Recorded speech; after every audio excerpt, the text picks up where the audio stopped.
Hello all, good afternoon. This is Dr. Shilpi Reddy, Head of the Department, Kim's Cuddles Mother and Child Center, Robotic. Today we are going to talk about hypertension in pregnancy. Hypertension means increased blood pressure. When we have to talk about blood pressures, we have to know what is normal blood pressure, what is high blood pressure. Normal blood pressure in books they say that it is less than 120 by 80 or it is less than 110 by 70. All these things are, there are so many criteria for it. But your normal blood pressure means any blood pressure that is recorded, especially for pregnant women, in the first checkups or even pre-pregnancy. Some people come for their antenatal check, preconception checkups and all that. During that time, what was your blood pressure? That is really, really important. That is called as baseline blood pressure. That is your blood pressure that was recorded at least when you were not pregnant or at least as early as possible in your pregnancy. So if your blood pressure was say 100 by 80 or something like that, if your blood pressure rises beyond plus 30, that means more than 130 by say 100, it means that you have hit a higher number and you are hypertensive. So that is one kind of a easy analysis. Your baseline or your anytime normal blood pressure, which is increasing by plus 30, definitely you are hypertensive in pregnancy especially. Or anybody who is already hypertensive, that means before pregnancy also, if their pressures are high, that means if before pregnancy itself or early in the pregnancy itself, if your blood pressures are 130, 90 and above, it means that you are hypertensive. So there are two different types of hypertension. That means one is essential hypertension, that means you are already suffering with hypertension or any value above 130 by 90 in your pregnancy. That can be before pregnancy or early in the checkups of pregnancy. That you've been diagnosed with 130 and 90 and above values, then you are hypertensive. Or in pregnancy, you have had normal pressures in the beginning and then developed hypertension, that is values plus 30 with, compared to your baseline, and that can be because of preeclampsia. So here we have got two different hypertensions. One is essential hypertension and the other one is preeclampsia. When we have to talk about both of them, both are completely different in terms of what they create a situation in pregnancy. So if we have to talk about hypertension in pregnancy or the normal essential hypertension or you were hypertensive on medications before pregnancy, you are very important in terms of monitoring of monitoring of BP on a regular basis. So home BP monitoring is really, really important for you.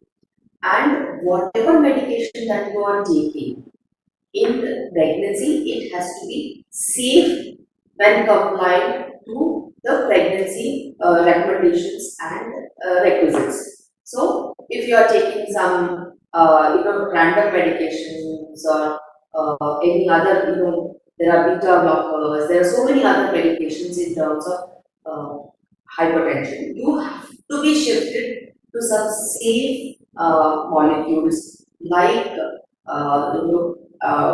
Nicaria or some basic medications like levodopa and all these drugs which do not have effect on the pregnancy and the baby.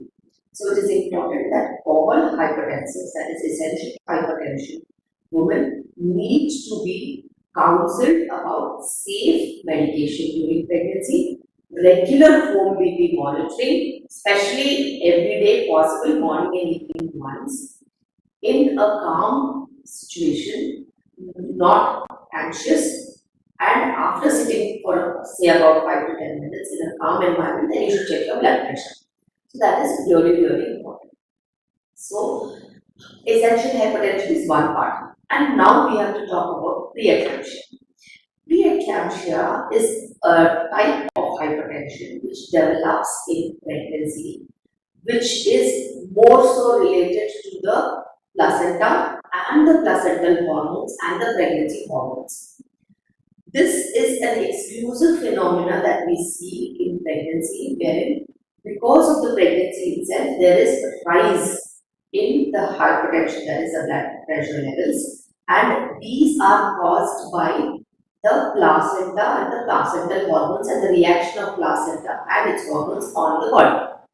So what happens is when there is the placenta, when it starts forming.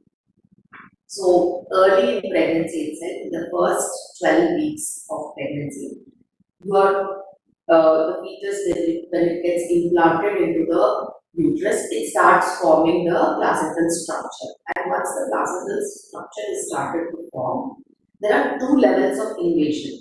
That is the first level of invasion, wherein it enters into the uterus muscle and tries to draw nutrition. And the second level of invasion, which occurs usually after the 12-13 weeks of pregnancy, which is more responsible for the higher level of nutrition that the uterus can give, and the placenta has to enter into the second level of invasion to gather more amount of nutrition from the uterus.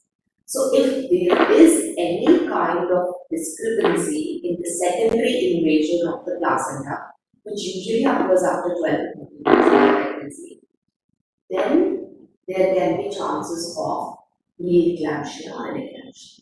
So this is very clearly because of pregnancy that this kind of hypertension occurs. When we have to talk about pregnancy-induced hypertension or preeclampsia, we have specific, reasons and all why it happens. So, if you look into the etiology, then you can see certain very clear-cut characteristics by who are at risk and who can develop this. First, pregnancies have a little higher risk of preeclampsia. Teenage pregnancies have a higher risk of preeclampsia. Uh, More than 35 years, you can have higher risk of preeclampsia. Already diabetic, obese, PCOD, all these lifestyle issues definitely have a higher incidence of preeclampsia. All kinds of treatments that go forward with fertility treatments like IVF and certain higher order of treatments, they also have higher risk of preeclampsia, especially age of the mother, blood flow patterns, health of the mother. All these are definitive indications for a higher risk of preeclampsia. So usually people think that it's only the first pregnancy and uh, the lady is young, she should not have any high risk factors. No, first pregnancies are one of the higher risk factors for preeclampsia. And family history. Family history is also important. If the mother had a history of preeclampsia, or her sister had a history of preeclampsia, or the first pregnancy had a history of preeclampsia, then definitely the second pregnancy, or if the family history is suggestive of preeclampsia, then first pregnancy itself, there will be higher risk of preeclampsia. Especially we are seeing higher numbers of preeclampsia in stressful women, especially a lot of women with lifestyle disorders, lack of sleep, anxiety issues, hypertensions. And there is another phenomenon of already hypertension, and already hypertensive people are again hit with preeclampsia as an additional feature. So now we have learned about hypertension, the essential hypertension, the preeclampsia, and essential hypertension. On top of it, preeclampsia with essential hypertension. So it's three different varieties that we see. Now, I just spoke about the high risk factors like teenage pregnancies, first order of pregnancy, family history, PCOD, obesity, metabolic syndrome, grandma, grandmonkeys, and more than 35 years of age. The list goes endless, and lifestyle and all. So what happens in preeclampsia is, or whatsoever, even in hypertension is, the nutrition that has to go to the baby because of high pressures, the nutrition level is also less, the nutrition quality is also less. For that purpose, that the nutrition is less, the weight of the baby is also less. And when somebody is on high blood pressures, the risk for having seizures or preeclampsia, that is the risk of having fits or seizures during pregnancy is also high. And not only this, there are so many side effects to hypertension and preeclampsia that we see in pregnancy. It can affect the liver, causing health syndrome. It can affect the kidney, causing renal failure. It can also affect the eyesight, causing retinal detachment and blindness. In a similar way, it can also cause, there can be bleeds, there can be strokes because of hypertension. So the list is also endless in terms of complications. But to be very, very clear that prevention is always better than cure. Prevention is always better than cure. So when it comes to cure, just like managing lifestyle, you have to have a healthy lifestyle, healthy BMIs, especially with people with obesity. You have to cut down on your weight and then plan pregnancies. Take adequate nutrition, good vitamin D levels, good folic acid supplementation, a good anti-aging program. And if you are hypertensive before pregnancy itself, just try to reduce the hypertension and the BP levels to near normal levels with good amount of medication, physical exercise, lifestyle modification, and safe drugs. Not only this, if you have weight loss, you are additionally having high weight and you have weight loss, definitely your hypertension will come back to a little normal level. So, this is how pre-pregnancy itself you can come out of the situation that might lead you into a problematic situation. So, weight management is important. Higher BMIs have to correct themselves. History of diabetes, you have to control your sugars. Plan pregnancy when it is in the safe zone, not after 35 or 40 years, or not below 18 years. So, it is important that mother should be healthy and then good antenatal care. So, preventive factors, if we have to talk about, as I have told you, lifestyle changes, weight loss, and all that, and a good antenatal program. Why am I talking about antenatal program is, if you are booked in higher centers like what we have in Cuddles, we have a good fetal medicine department where there is an exclusive department to screen preeclampsias. So preeclampsia screening is in the process itself. Smaller centers do not have fetal medicine departments and they cannot regularly screen for preeclampsia. But here at Cuddles, we have 100% screening for preeclampsia, wherein all pregnant mothers, irrespective of their background, are screened for congenital abnormalities and preeclampsia together in a scan called NT scan and the genetic test called double marker or quadruple marker.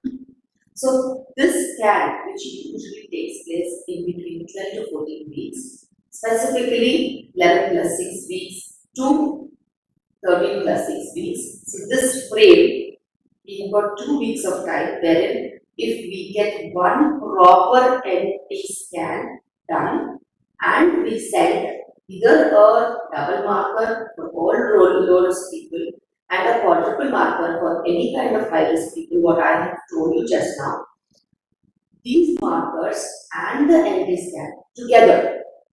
So it is always a together reporting. If you have got your double marker done at 10 weeks or 11 weeks and an NT done at 12 weeks or 13 weeks, together they will give you the report. Or if you got your NT scan at 12 or 13 weeks and a quadruple marker at 12 or 13 weeks, together they will give you a report in a week. So, this kind of screening will give you risk for preeclampsia.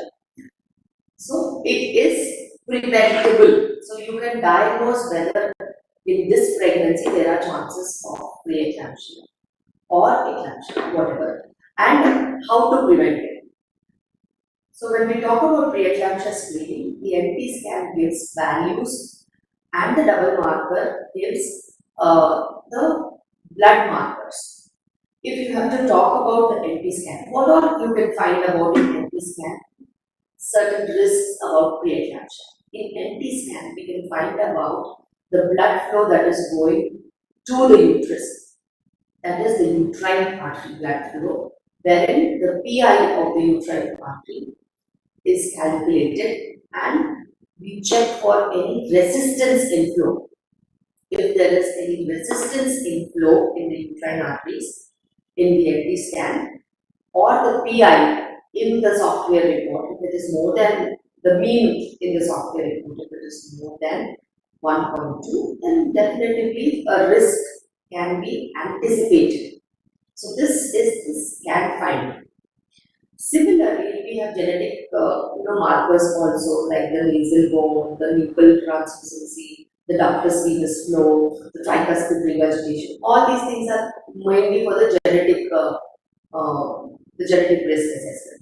For the preeclampsia, that is whether the pregnancy will have a hypertension hitting or preeclampsia hitting, the uterine artery blood flows are very, very earliest symptoms and earliest signs that we can see in the ultrasound report of a properly done NT scan. Even to do an NT scan, you need a very good fetal medicine department and a thorough certification. Anybody just randomly can't do a NT scan. And fetal medicine foundation, and there are a lot of certification courses that run on NT scan to thoroughly do the scan so that we don't have any flaws in the scan, because it's a life-saving scan as far as for what I had to do as a practice. So, and what is about the double marker and the quadruple marker? Now, double marker and the quadruple marker, they also have a genetic problem screening component and the placental perfusion component. When we have to talk about the genetic component, the beta HCG, whatever is done in the double or the quadruple marker, gives us a genetic component. And the placental hormones, the PA, and the PLGF, these two are the placental hormones which will directly give us an indication whether there is a risk of preeclampsia or not. And how much is the risk also? It comes in a percentages form. I mean, 1 is to 150, or 1 is to 400, or 1 is to 5. Or it means that if it is 1 is to 5, the risk assessment for preeclampsia means that if 5 members have a similar report, one will definitely develop preeclampsia. Or if they say that the low package is there and the incidence of preeclampsia is 1 is to say 25 members have this report and one person will definitely develop preeclampsia. So this is how the reporting comes. The more that we talk about preeclampsia, the more specific we go into the discussion of the the double or the quadruple marker, wherein the PA and the PLGF, these two hormones are assessed. If the moms, that is why I'm talking about fetal medicine scans. Fetal medicine scans have a software wherein we enter all the parameters that we want and the lab authentically certified matching compatible software report of double and quadruple marker into the system, and it gives us an assessment of not only the preeclampsia risk, the IUGR risk, the preterm risk, all these things it gives us. The software itself, the NT scan report itself gives us the probability of getting hypertension or preeclampsia in pregnancy. It's a clear-cut report that we get. So what happens after this report? If the uterine arteries are having high resistance, confirmed with a low PAPI or low PLGF, which is lesser than 0.4 moms, so it also has a particular value and software that analyzes it according to the rates, according to your weight, according to your ethnicity, according to your body mass index, according to your BP, according to your other statistics that they take, the blood group and everything. So all these things are entered into the software, and your your blood pressures are also entered, and then you get the analysis. Why we are talking about this very extensively is if we have a low risk report, that means if the NT scan shows that there is no risk of preeclampsia, there is no risk of angina. It means that at least you will not have any problems related to hypertension in this pregnancy if you are having a normal blood pressure at that time. If you are having essential hypertension at that time, it only means that you have an additional chance of preeclampsia.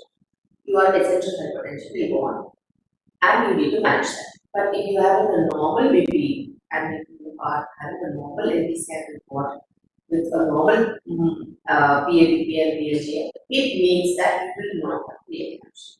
So you will be at least a very well confirmed low risk individual, at least not going forward towards preeclampsia.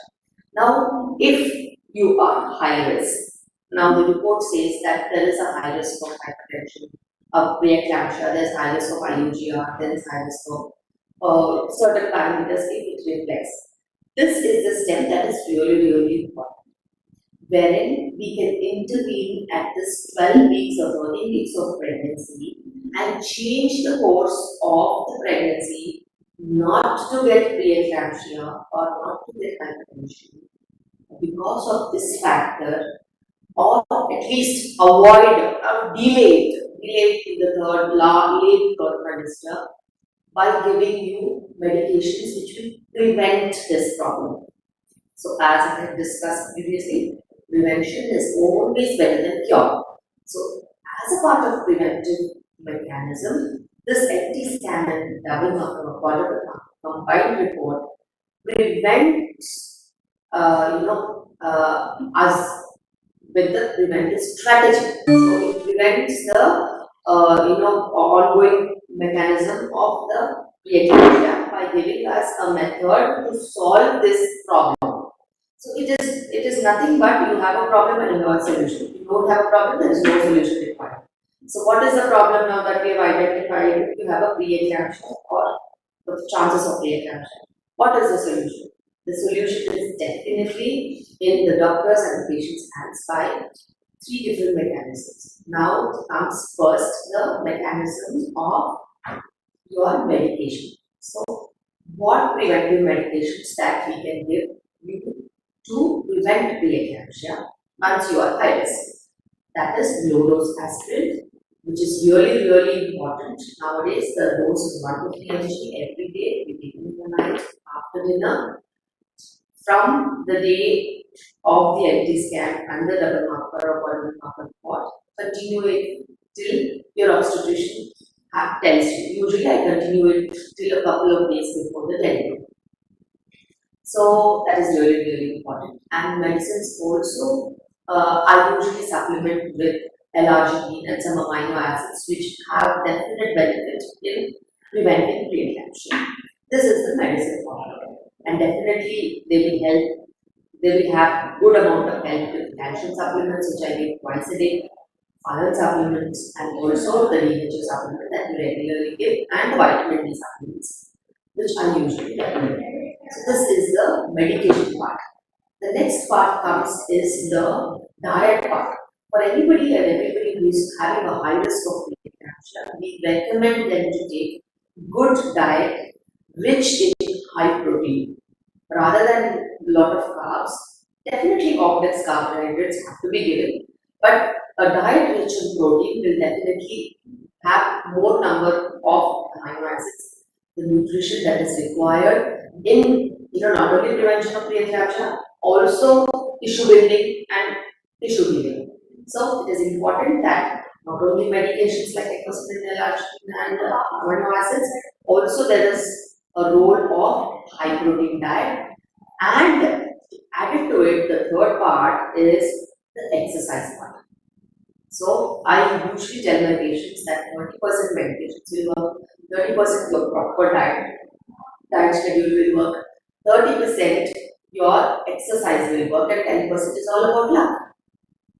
Because the 30% that the exercise component that gives it, any kind of exercise, it can be walking, meditation, yoga, namas, it can be, relaxation techniques, or anything that gives you that, that feeling of wellness and a lot of relaxation to all your muscle joints and prepare you for very preparing for a normal delivery.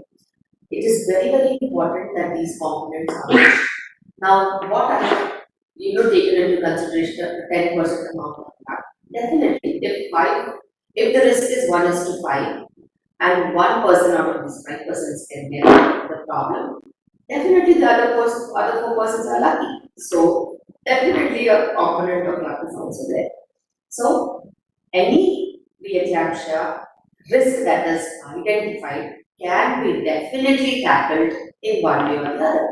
So if you are ongoing, with good amount of preventive medications, good amount of diet, good amount of exercise correction and everything, the next thing that is really, really important that I have emphasized before also, the home BP monitoring and regular examinations whenever you come to check up. If you have essential hypertension, definitely home BP monitoring is important.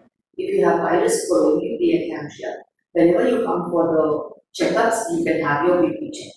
And the day your BP shows an abnormal reading, again you have to shift back to your home BP monitoring. It is really, really important. And for people with gestational diabetes, if your blood sugar levels are under control, for PCOD, if your blood sugar levels are under control, for somebody with a higher BMIs, if your weight gain is under control, definitely your chances of developing preeclampsia will also be controlled. So it is very important that all other medical parameters should be, monitored and well addressed to taken care of. And further, whenever you have a virus report like this, your GPA scan should be scheduled, be checked for everything. And the most important thing that we have to analyze and think and process is whenever you have high risk for preeclampsia and IUGR, which is usually together, because preeclampsia will cause hypertension, hypertension will cause undernutrition, undernutrition will cause lesser baby weight. You have to concentrate very closely on the growth scans which happen from around 28 weeks onwards. If you are corrected, if you are, the tendency of preeclampsia is noticed and corrected, your growth scans will go smoothly and your chances of developing hypertension very late in pregnancy will still be there, but by then the majority of the baby will also be there and the baby weight will also pick up. And definitely you can plan your delivery according to your growth scan, according to the blood supply that is going to the baby, and according to the growth of the baby that is going good, going slow, or going stagnant. So all these things matter to plan delivery. And also regular checkups are really, really important. A team is really, really important. Why do I talk always about the team? Is for all essential hypertension people, definite role of a physician who has to take care about the medications for hypertension is important, and the other organs that are impacted by hypertension is important. And for somebody with preeclampsia, also they have to enroll themselves with a physician wherein overall monitoring of blood pressures and blood glucose levels are all done on timely basis. And essentially it is a team because there is fetal medicine, there is obstetrician, there is a dietitian to diet monitor, there is a namaz or yoga specialist to monitor the fitness, and a physician to monitor the blood pressure and its medications. So it's a teamwork, and it's the team that makes stronger, protocols to give best results. And anybody with a very high risk of preeclampsia, a very high risk of preterm delivery, their team should also include a gynaecologist who is very, very capable, and the hospital should be capable of caring for high risk pregnancy, high-risk pregnancy emergencies, which can involve the gastroenterologist if it is health syndrome. It can involve the nephrologist if it is a renal problem. It can involve the ophthalmologist if it is a retinal problem. It can involve the neonatologist if it's a preterm delivery. So the hospital should definitely have all these people, and we should go to a place where all these facilities are 24/7 available. Anybody who is diagnosed with preeclampsia and just going around and loitering around in a clinic and a small setup is definitely not the thing. It is not safe, and a team has to take care of you at any given point of time. So high risk pregnancy diagnosis is important, management is important for giving you good outcomes. And delivery outcomes will definitely be normal and a normal vaginal delivery when all these things are catered to. When the hypertension is under control, when the growth of the baby goes on smoothly, when the weight of the baby is adequate, and whenever the pressures are increasing, you just have to monitor them at any point of time. You think that the delivery should happen, you can go for induction of labor, or naturally at times they go into labor early because of hypertension. All those things matter a lot to give a normal vaginal delivery. And vaginal deliveries are possible even in situations of a very controlled, very well controlled and managed preeclampsia. If preeclampsia is not managed well, if preeclampsia is not identified or screened or managed well, they can even land into high risk situations like liver failure, renal failure, as I have told you before, and termination of pregnancies at 20 weeks, 16 weeks, depending on the severity, and even early, at 26, 28, preterm deliveries can happen. The baby can land into the NICU. So there are so many different scenarios that we have with preeclampsia. But as a matter of fact, if your preeclampsia screening is done properly, definitely you will be monitored. The chances of developing preeclampsia, late in pregnancy is possible, normal vaginal delivery is also possible. Good maternal and fetal outcomes are possible. So it is important to know how to prevent things rather than getting into the situation and how to manage things. So at Cuddles, we have had a lot of patients with high blood pressures who have been referred from outside clinics and hospitals where they have skipped the NT scan and the blood marker screenings, and we have seen as early as 16 weeks of pregnancy going into liver failure, disseminated intravascular coagulation, and blood problems, and as early as 26 or 25 or 20, 24 weeks where we have to do termination of pregnancy and deliver as a preterm in view of high pressures threatening the mother's life. And we have catered to people who have come to our casualties with severe seizures and fits in pregnancy, diagnosed to be hypertension, preeclampsia, and as a result landed into convulsions and seizures. So there are so many varied situations, but the point is, any given situation, how to prevent it is more important. How to take charge of things is more important, and teamwork is definitely important in prevention and cure of any problem. So hypertension in pregnancy is definitely an important part. Has to be screened well, have to be identified and managed well as a teamwork. So we will take any questions, if any, so that we will have discussion.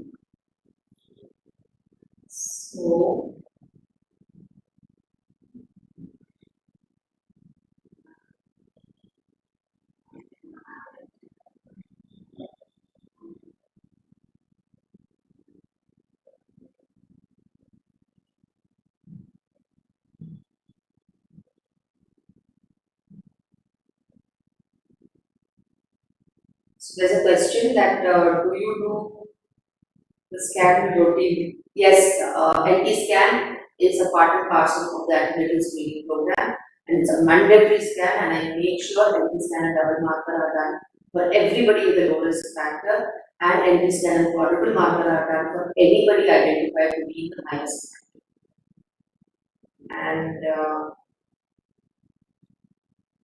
somebody was asking about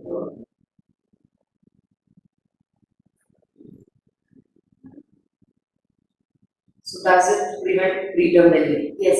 If you do a good NT scan and you put them on preventive mechanisms and good monitoring and good diet and good exercise regime, I have in fact delivered about a 3 kg baby also for somebody with a very severe risk of preeclampsia that was identified. Thanks to the diet and medication and the exercise program and 360-degree overall health and wellness package that we give at Cuddles. It is more relaxing and more reassuring to the pregnant woman, and they're just not worried about the outcomes because there's a team to take care of. Which is really, really important that teamwork is reassured, and this kind of a team that whatever is available at Cuddles is not available at any level, any corporate hospital level, because we have made it in such a way that it is more holistic care than just about medicines and checkups and all that. So there is one question: does yoga help in weight cancer? Anybody who is detected with a problem of perfusion. See, preeclampsia is definitely a problem of perfusion and blood flow and nutrition that goes to the baby. What does yoga do? Yoga definitely gives you relaxation, it gives you oxygenation, it gives improved blood circulation. Definitely, the answer lies in itself. So, definitely, it will work as one front warrior, to deal with any kind of structured problems that are because of perfusion. And that's it. All good. So there are no further questions.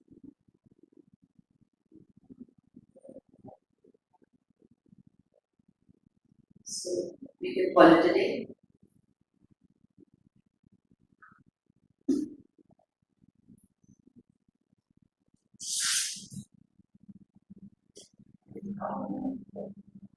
We can finish the. Thank you.